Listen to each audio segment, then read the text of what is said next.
গণভোটের মধ্যে যে 4টা প্রশ্ন ছিল, লাস্ট যে চতুর্থ প্রশ্নটা, সেখানে আমার মনে হয় আপনি ইন্টারপ্রিটেশনটা একটু পরে দেখেন না কি বলছি না, পরে দেখেছি। সেখানে আমি যেটা দেখলাম সেটা হলো যে জুলাই জাতীয় সনদে বর্ণিত অপরাপর সংস্কার রাজনৈতিক দলগুলোর প্রতিশ্রুতি অনুসারে বাস্তবায়ন করা হবে। প্রতিশ্রুতি মানে আমার নোট অফ ডিসেন্ট আছে, তার মানে উপরেরগুলো ছাড়া উপরের যে তিনটা ছাড়া। হ্যাঁ, একটু তাহলে আমার নোট অফ ডিসেন্ট কি আপনি অস্বীকার করবেন? না, আমি করলাম। তাহলে আমি এই যে হ্যাঁ বলতে দিয়েছে কোনটা দিয়েছে মোশাররফ ভাই, আমার কি নাম্বার 4 তে দিয়েছে না উপরেগুলি দিয়েছে, এটা নিয়েও তো একটা না না বিতর্ক। মোশাররফ ভাই, এখানে একটা বিষয় হলো কি যে আপনি কিন্তু ধরে নিয়েছেন যে এই বাস্তবায়ন আদেশ আমাকে অধিকার দিচ্ছে যে আমি যেখানে নোট অফ ডিসেন্ট দিয়েছি সেগুলো আমি বাস্তবায়ন করব না, রাইট?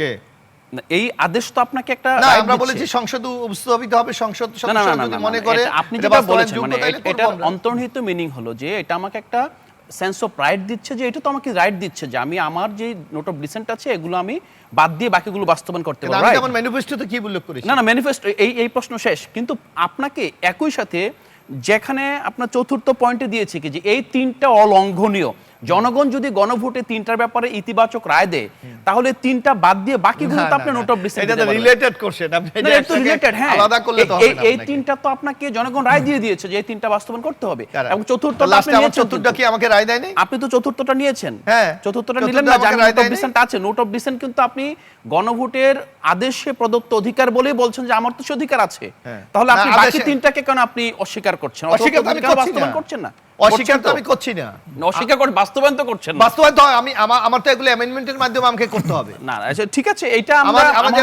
মাননীয় প্রধানমন্ত্রীর মেয়াদকাল, আপনার তত্ত্বাবধায়ক সরকার, আপার হাউস, আর্টিকেল 70, বিচারপতি নিয়োগ, এগুলোতে আর আপনি যে একটা ভুল তথ্য এখানে ফুয়াদ ভাই দিয়েছে, আমরা এগুলি কিন্তু বাতিল হয় না, রহিত করা হয়েছে। বলা হচ্ছে অধিকতর আলোচনা করে শুধু নট অনলি সরকারি দল বিরোধী দল, এখানে সাংবিধানিক এক্সপার্ট যারা আছে, বিশিষ্ট ব্যক্তি আর সবার মতামত নিয়ে সংসদে উপস্থাপন করা হবে। এটা কিন্তু বাতিল করা হয়, কিন্তু আপনারা একটা ন্যারেটিভ দাঁড় করাতে চাচ্ছেন, এটাকে বাতিল করে দিয়েছেন। অধ্যাদেশ তো বাতিল হলোই, অধ্যাদেশ তো রইলো না, অধ্যাদেশের মেয়াদ তো রইলো না। এটাকে বলা হয়েছে রহিত করা হয়েছে, বাতিল কিন্তু এটা বলা হয়েছে। আলোচনা হলো, এটা কি একই জিনিস? এই যে মাসের পর মাস আলোচনা হলো বিশেষজ্ঞদের, তাহলে কি হলো? না না আচ্ছা মোশাররফ ভাই, আলোচনা তো হয়েছে, কমিশনে যে আলোচনা 30টা ঐক্যমত হয়েছে, সেইটা বিএনপি একটা বাস্তবায়ন না করে মানে প্রতিবন্ধকতা তৈরি কেন সেইটা আপনি দেখেন। 30টার ব্যাপারে তো বিএনপি বলছে আমি অক্ষরে অক্ষরে পালন করব, একটা এর ব্যাপারে আমার কোন দ্বিমত। এই আলোচনা শেষ হইতে 5 বছর চলে যাবে। আর কি যুক্ত করবেন আলাউদ্দিন মোহাম্মদ? না, সংস্কারের প্রশ্নে যেহেতু না, মোশাররফ ভাই যে প্রসঙ্গ এবং যে প্রক্রিয়ার কথা বলছেন সেখানে কি আপনারা আস্থা পান? না, আস্থা নাই। সরি, মোশাররফ ভাইরা তো প্রথমত এটা তো তাদের একটা পলিটিক্যাল, যদি মাঠ যদি কিছুটা গরম না তাহলে পলিটিক্সটা থাকে। মোশাররফ ভাই যুক্তি দিয়ে বলছি তো, যুক্তি দিয়ে বলছি তো। কিন্তু আপনি ওই বলে না যে উপরের দিকে থুতু পেলে নিজের উপরে পড়ে, আপনি যেই 31 দফার ম্যানিফেস্টোর কথা বলছেন, হ্যাঁ বলেন, আপনি প্রথম দফাটা কি? হ্যাঁ, সংবিধান সংস্কার, কিন্তু আপনি জুলাই সনদে 1 থেকে 47 কি বলেছেন? সংবিধান সংশোধনের মাধ্যমে এটা বাস্তবায়িত হবে। মানে কিভাবে এটা? না না, সংশোধন আপনি অবশ্যই লেখা, একটা মোটা দাগে লেখা 1 থেকে 47 পর্যন্ত সংবিধান সংশোধনের মাধ্যমে বাস্তবায়ন করা হবে। আমরা জুলাই সনদে কেন যাচ্ছি? আমরা যখন ম্যানিফেস্টোর কথাই বলছি, আমরা তো সংস্কার কমিশনে নাই এখন। সংস্কার কমিশন, সংস্কার পরিষদ, এবং এটাকে আপনারা অ্যামেন্ডমেন্টে নিয়ে আসছেন। অ্যামেন্ডমেন্ট ছাড়া সংস্কার করবেন কিভাবে? তাহলে আপনারা কেন সংস্কার দিয়েছিলেন? তখন ওই পরিস্থিতিতে আপনি এমন অনুভব করেছেন যে বিদ্যমান যে বাস্তবতা, যে সাংবিধানিকতা, এটার মধ্যে দিয়ে বিএনপি আরো 17 বছর অপেক্ষা করবে, কিন্তু বিএনপি কখনোই আপনার বাস্তবতা ডিঙ্গিয়ে নির্বাচন পাবে না। আরেকটা ফুয়াদ ভাই যে কথাটা বলছে, আপনি একটা কনস্টিটিউশনাল গভর্নমেন্টের মধ্যে ছিলেন, এখন তারা বলছে এটা আপনি যদি বিপ্লব বলতেন অথবা যা বলতেন, আপনি জাতীয় সরকার করেন নাই কেন? বিপ্লবী সরকার করেন নাই কেন? আপনারা শাহাবুদ্দিনের কাছে গিয়ে শপথ নিলেন কেন? ওই ফুয়াদ ভাই কি বলবেন? কেন নিলেন? আমার স্লটটা শেষ করে দিন মোশাররফ ভাই। আমার মনে হয় যেটা যে আপনারা যেই বাস্তবতার মধ্য দিয়ে গণতন্ত্র মঞ্চকে সাথে নিয়ে 29 দফা থেকে 31 দফা ঘোষণা করেছেন, কষ্ট করে সেই বাস্তবতাটা আবার একটু রিভিজিট করেন।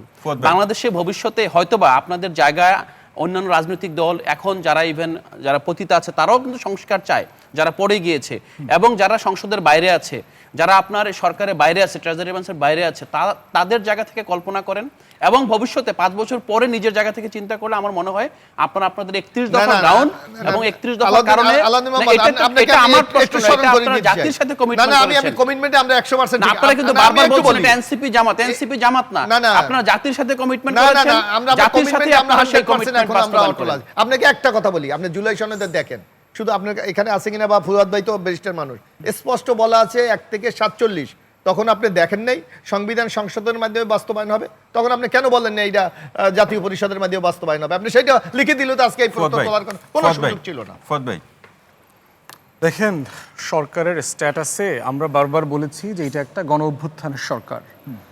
গণ অভ্যুত্থান ইটসেলফ একটা ম্যান্ডেট। সংবিধান দিয়ে সরকার হইলে এখন দেশে 2জন প্রাইম মিনিস্টার আছে। কেন প্রাইম মিনিস্টার? না, এটা আরেকটা না, ইউ আর দ্য ব্যারিস্টার, আপনি এটা বলতে পারেন না। আমি শেষ প্রাইম মিনিস্টার অলরেডি রিজাইন, রাষ্ট্রপতি পার্লামেন্ট ভেঙে দিয়েছে। আমি উত্তর দিচ্ছি মোশাররফ ভাই। বলেন। শেখ হাসিনা বলছে যে সে পদত্যাগ করে নাই, অন রেকর্ড বলছে, তার ভিডিও বক্তব্য আছে। শেখ হাসিনা যার কাছে পদত্যাগপত্র দেওয়া হয়েছে চুপ্পু ইন্টারভিউতে বলছে আমি কোনো পদত্যাগপত্র পাই নাই। তাহলে যিনি পদত্যাগ করেছেন এবং যার কাছে পদত্যাগপত্র জমা দেওয়ার কথা, দুইজনই বলেছেন এখানে পদত্যাগ নামক কোনো জিনিস ঘটে নাই। তাহলে 72-এর সংবিধান এবং 24-এর ডামি নির্বাচন মোতাবেক শেখ হাসিনা এখনো প্রধানমন্ত্রী। সংসদ ভেঙে কি আছে, মানে 24-এর নির্বাচনটা কিসের ভিত্তিতে হয়েছে? এক্সিস্টিং সংবিধান, এক্সিস্টিং সংবিধান 72-এর সংবিধানের মোতাবেক। যদি আমরা পার্লামেন্ট ভেঙে যায় তাহলে এটা ভেঙে দিল কে? পার্লামেন্ট, রাষ্ট্রপতি ভেঙে দিয়েছে। কিভাবে ভাঙবে? ভেঙে দিয়েছে সে। মোশাররফ ভাই, আপনি এমপি, আপনি কিন্তু এভাবে কথা বলতে পারেন না। পার্লামেন্ট ভাঙে কিভাবে? তাহলে অন্তর্বর্তীকালীন সরকার শপথ নিল কিভাবে?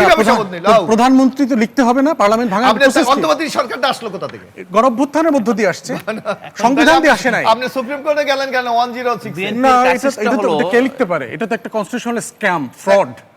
কে বলছে এটা ফ্রড? আপনার যদি কনস্টিটিউশনে কোনো ধারা 106 কে লিখতে পারে? 106 রেফার কে করতে পারে?